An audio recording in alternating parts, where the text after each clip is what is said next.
Bonjour à toutes et à tous, bonjour à tous les suiveurs et à tous les inconditionnels de Grégoire Omnisor. Le Barça ne lâche pas. Neymar, donc Barça paye pour teg table bi 170 millions d'euros pour ramener qui dit Neymar au Camp Nou parce que Neymar a refusé plusieurs offres de prolongation du Paris Saint-Germain.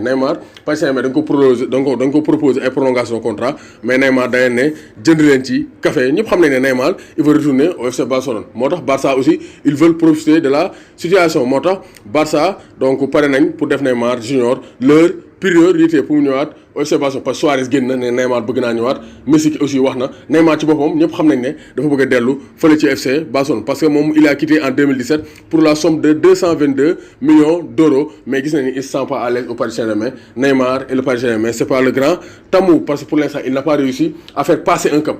Donc émerger lul Paris Saint-Germain depuis bañ ko recruter ay gaañu lay def bu ñu ko soxlaa Neymar ne répond pas présent face à Dortmund quand même il a marqué et on espère que il va aider le Paris Saint-Germain à donc se qualifier pour les quarts de finale de la Ligue des Champions. Un retour de Neymar au Barça n'est pas à exclure donc 170 millions d'euros loolu Barça war na ko mën a teg ci table bi pour Neymar donc surtout que bu jaayee Coutinho donc dina am liquidité pour mën a donc faire la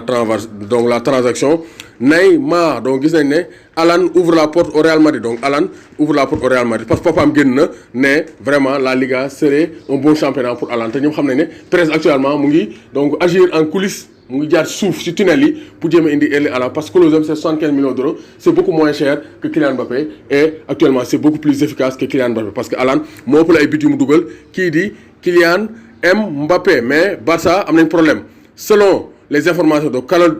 Catalunya Radio donc Ter Stegen pourrait quitter le Barça donc Ter Stegen d'après Catalunya Radio mën naa mu quitter Barça lu tax parce que Ter Stegen aurait des problèmes avec Lionel Messi donc à l'entraînement ñoom ñaar dañoo am problème donc ils sont donc un peu chamaillés dañoo xaw a xuloo moo tax donc le média Catalunya Radio nee na Ter Stegen mën naa quitter FC Barcelone à cause de qui à cause de Lionel Messi parce que quand même donc Messi actuellement c'est le grand patron mais Barça doxuñu trop moo tax d'après Catalunya Radio Barça mën nañoo gis kii di donc Ter Stegen quitter le FC Barcelone gis nañ ne Setien a fait une erreur avec De Jong donc le match donc à l'Estadio Santiago Bernabéu donc Setien ñu bëri ñu ngi koy clash parce que il n'a pas bien utilisé Frenkie De Jong donc gis nañu aussi donc Thauvin est proche du retour donc Thauvin moom gis na ne donc vraiment ren saison bi métti na trop parce que il a connu beaucoup de mois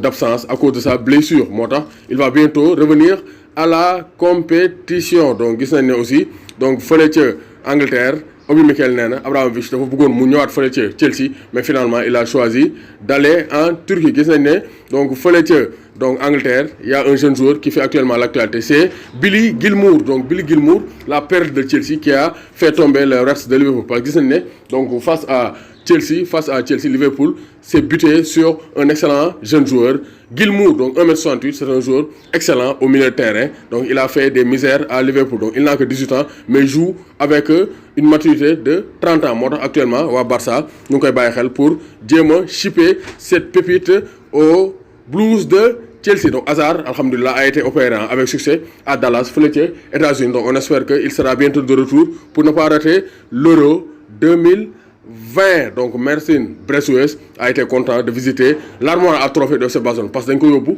mu visiter donc le musée de FC Barcelone actuellement daanu na leen nee na vraiment musul xalaat ne na football FC Barcelone te actuellement il est content donc huitième de finale coupe de la Ligue ou bien coupe d'Angleterre FA Cup City moo dóor Sheffield Wednesday grâce à un but de Agüero.